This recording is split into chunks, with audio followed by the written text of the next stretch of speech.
Good morning, world. So today I'm wearing a very fitting t-shirt, Better Together. I just want to reiterate the importance of our collective obligations to maintaining the health and wellness of the whole entire world. Not only that, but today, I know I'm speaking about mindfulness. I want to touch on three things, okay? The first being discipline trumping. I actually have no idea how to pronounce that word. Trumping. I'll look that up after, but you know what I mean. Is discipline better than motivation? Personally, I believe yes. Second topic, veganism. Okay, now I know a lot of you probably know that I am vegan. Oh my god, the morning isn't agreeing with me today. I want to just touch on that and tell you a few reasons as to why I think that being vegan in this time is especially important.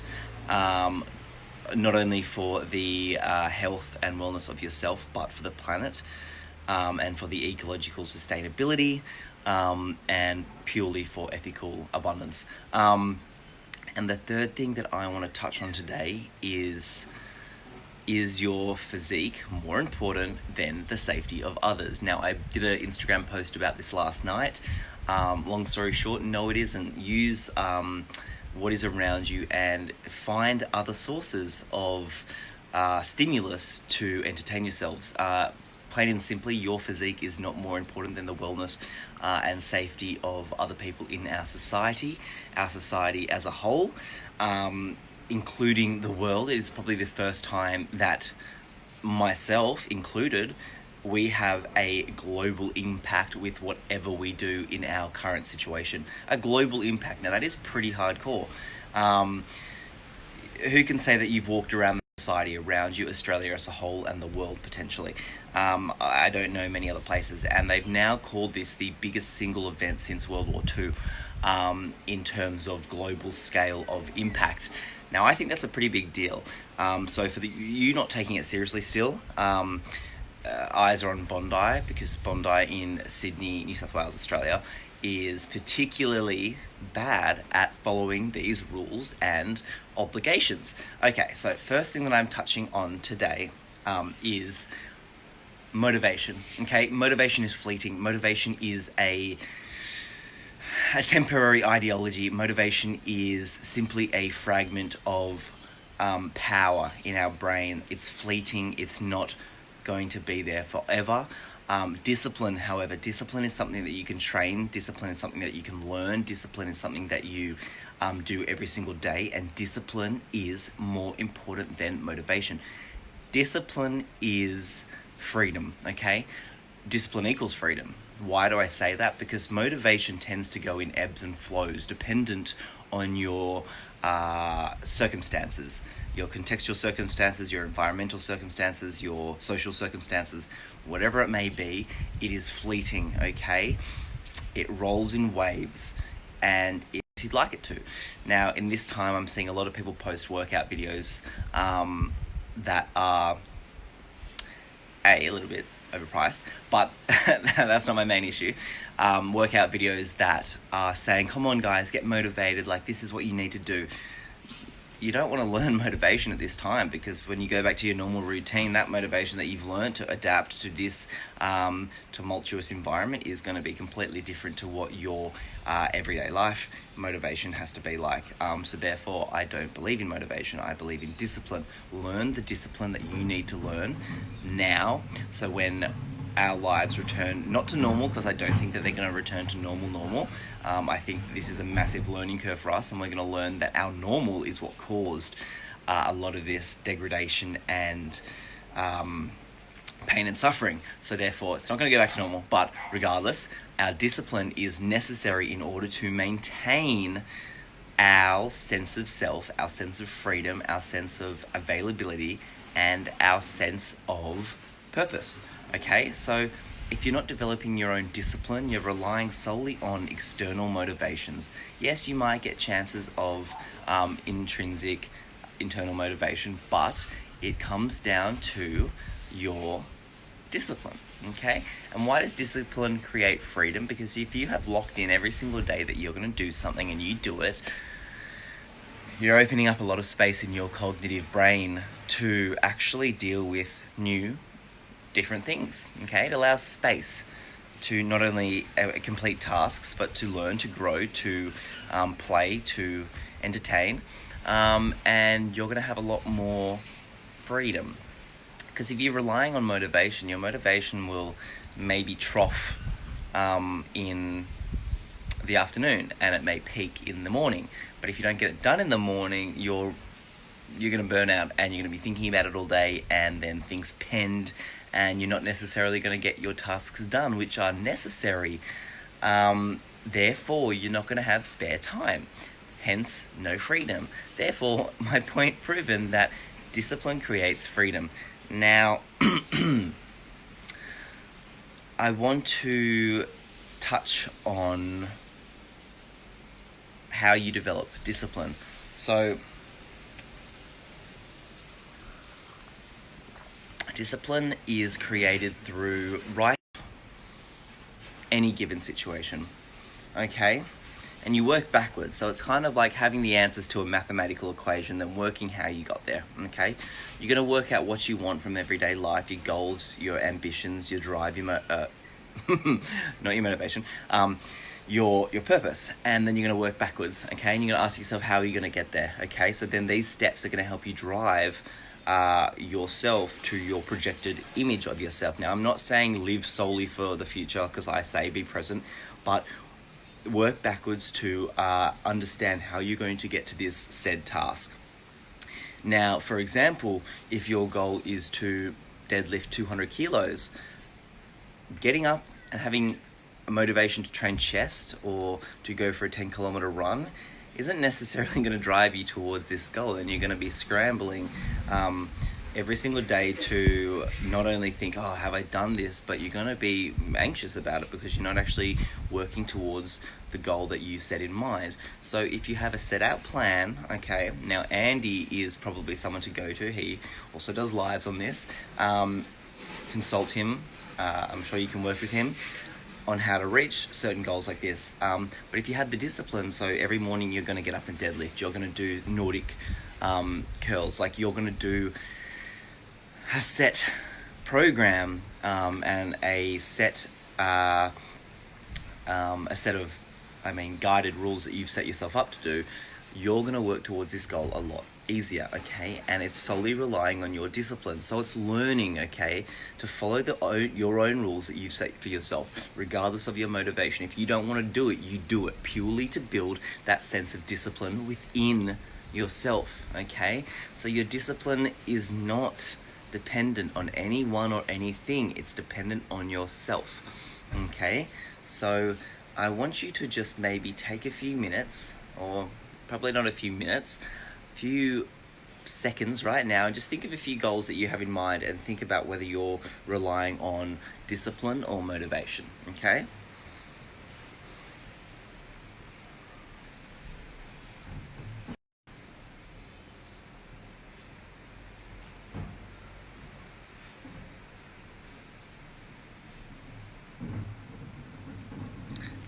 Okay, so I hope today that you can also take away something from this and maybe develop your own set of, as I say, guiding principles, your discipline. So my second thing that I'm going to talk about today, I don't know if I'm going to get time to talk about all three topics, but I might quickly just touch on them. But my second one is veganism. Now, I know I'm going to lose a lot of viewers as soon as I mention something to do with veganism, but I think it is now more than ever a really, really important step that we at least try for ecological sustainability, for environmental sustainability, for Homo sapiens sustainability, that we try and become more plant-based, okay?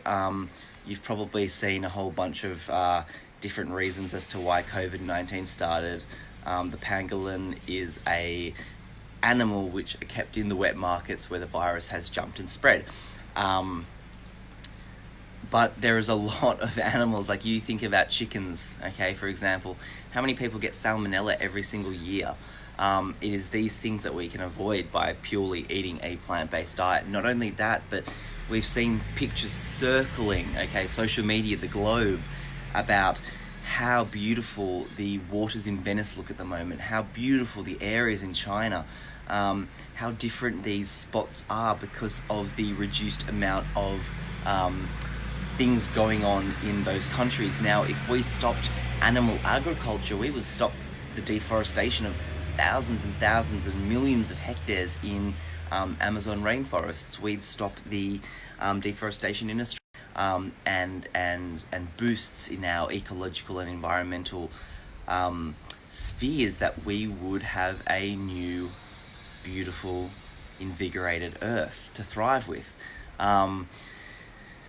The reason why I say I think it is quite important at this time is because I think now we're coming to an understanding that the habits and the actions that we haven't necessarily come up with ourselves, we've more or less allowed these morals and ethics to transcend generations without giving it a holistic understanding. We've kind of just accepted these notions and put them into place in our own very life. Our own life. And I'm not saying that there's an issue with that, but I'm saying there is a time when you notice things are not necessarily going correctly with our preconceived ideas, that we need to step up and create change. Now, how easy has it been for us to go and panic buy toilet paper, okay?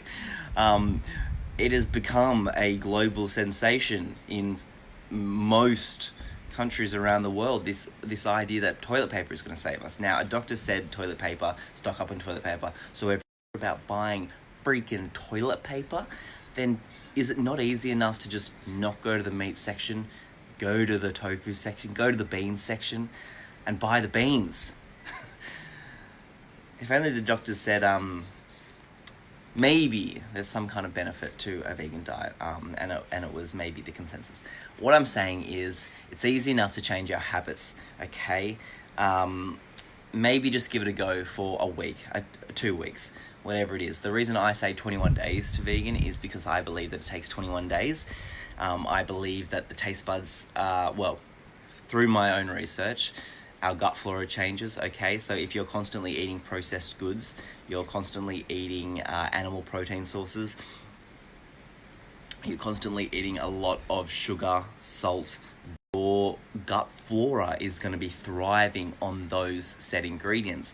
So it's kind of like if you just all of a sudden stop, you're going to get more flatulence and irritable bowel. Like your tummy is going to be feeling a little bit off, but what you're doing is you're killing those bacteria.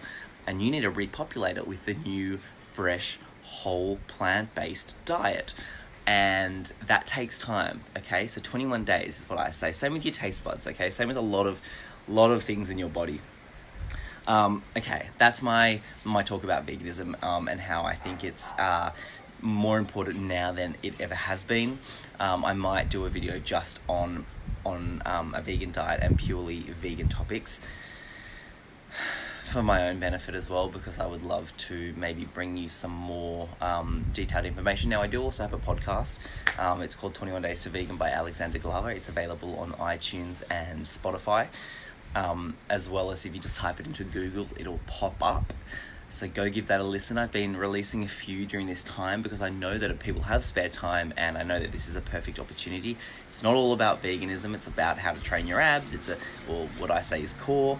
It's when to train, my favorite nut milks, etc. Now, my third topic I might change, okay? Purely because I'm in a space right now where I believe that our actions are so important, okay? Now, it does not matter who you are. A royal member has been diagnosed with COVID-19. The British Prime Minister has been diagnosed with COVID-19. There are significant figures in our population who are getting diagnosed with COVID-19. It is a pandemic. It affects more than just you and me. It affects the whole entire world. Now, my idea is morals versus ethics. I want you to question your own morals and your own ethics, okay? I want you to really dig deep and figure out what you think the words morality and ethics actually are. Which comes first? Are our ethics formed because we follow moral obligations, or do we have a sense of inherent morality which is controlled by our ethical understanding, or vice versa? I believe that we have a raw moral obligation at birth, okay? But we're born into a world which has governed its own morality. However, I do believe that we have very malleable ethical guidelines and moral obligations that we can alter ourselves, okay? So if you're one of these people that are going out constantly going, nah, whatever, man, we've got amazing privilege here in Australia, I'm not going to follow any of these rules. I'd like you to reconsider your ethics and morals, okay? And know that they are malleable, and maybe sit and maybe educate yourselves about the veracity of this virus. Veracity means truth, okay? The absolute extent of this virus. Not only the extent of this virus, but the extent that death, pain, suffering causes to millions around the world, billions if not. The nurses who are constantly on their feet working 12, 13-hour shifts, and doctors, healthcare professionals, teachers in this time, making sure our kids are still safe and learning. There are so many different things where people are actually providing so much, and there are people out there providing very little. So all I'm saying is try and change your morals and ethics. I would like to actually do a talk on morality and ethics, because I believe that they're two very, very different things. To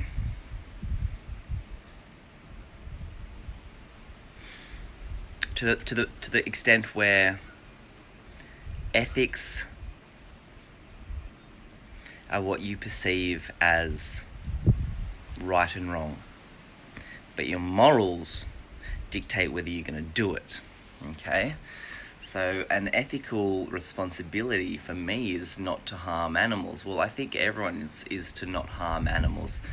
I mean, we're not allowed to put a dog in a car if the windows are up on a hot day, yet we're allowed to transport thousands of pigs in a confined space in a very hot day with no water, no food, and their excrement is going on each other. I mean, that's an ethical understanding that we have, that is wrong, yet our morals are developed through our society of eating pork and ham. Personally, I don't, but I'm saying that this is what creates our moral code, okay? If we were born in India, we wouldn't be eating beef, because our moral code is that is a sacred animal. I'm not going to eat that, okay? Ethically, we still know it's wrong, but our morals are different because of where we are. So, and our own research and development, then I believe that we will have different morals based on ethically what is correct. Okay, so that's enough for today. I'm so sorry if this was actually, I'm not sorry. I just know that this is a little close to mindfulness, but I really hope it's got you thinking today. Not just thinking, but critically thinking and developing some kind of understanding about different perspectives in the world that are necessary to think about. But I'm going to touch on it just because it's really close to home. The fourth is physique, okay? Your physique is not worth, okay, more than the safety and wellness of people in your community and the world around us, okay? It's not worth more than another person's life, okay? It is not worth to work out on the bars, okay? It is not worth going and touching seats where someone may go and touch who's a vulnerable person in society. You may be trying to get lean, you may be trying to have a six-pack or look a certain way. put that on pause. It is not, I don't care who you are, your ego needs to step down. You need to learn to not have an ego during this time of severe catastrophes. So yes, lose your ego. Your physique is not more important than anyone else. It's not more important than the safety of our world as a whole. Like I said, this is the single most horrific thing since World War II. And it is definitely not worth more than the safety of vulnerable members of our society. You may be thinking, damn, during this period I'm going to lose all my whatever it may be. Who cares, man? Like, there is far more important things to worry about. Yes, look after your health and well-being, your mental health. By all means, look after it. But shift your goals. Shift your focus onto what's actually important. If it was your physique or hitting a certain goal, shift it to hitting something else that you can do at home while maintaining the safety and wellness of our world as a whole. Okay? If you think to yourself, oh, I want to now all of a sudden become a marathon runner and go outside every single day. If you weren't a marathon runner before, you're not a marathon runner now. Okay? Don't just start now because you don't have access to other things. Stay home. Develop something else that you can do now. I see plenty of marathon runners on my Instagram feed that are training at home. I see some of the world's best athletes training at home. Okay? If they can do it, you can do it. I'm sorry that this got me a little bit worked up. I really hope this resonates with some of you. But the amount of things that are flooding my social media about physiques. Now, the reason I put up a photo with my top off yesterday is because #vegan, all right? It's got nothing more than to prove a point that vegans can look a certain way and not be frail and weak, okay? But your physique is not worth more at this time than anything else. Drop your ego. Tomorrow's chat is about losing your ego and to understand that egos are the single biggest thing that stalls. Okay? I hope you all enjoy this. It was 23 minutes long. It was a little bit long, but I'm so sorry. I wanted to get a few points across. Thank you, everyone who is watching this. Benjamin Smith says you're watching right now. Thank you so much. I really appreciate your support. Really do appreciate it, and I think it's an amazing opportunity for me to talk about things with you guys, especially given the amount of time that we have at the moment. I appreciate everyone. Thank you so much. I've got exciting news happening today as well. My friend and I are launching something really, really exciting, a non-for-profit venture, and I hope that you all get around it. So yeah, have a great day. Focus on something that's going to benefit the world as a whole. We have the power at the moment, and that is a beautiful thing. Goodbye.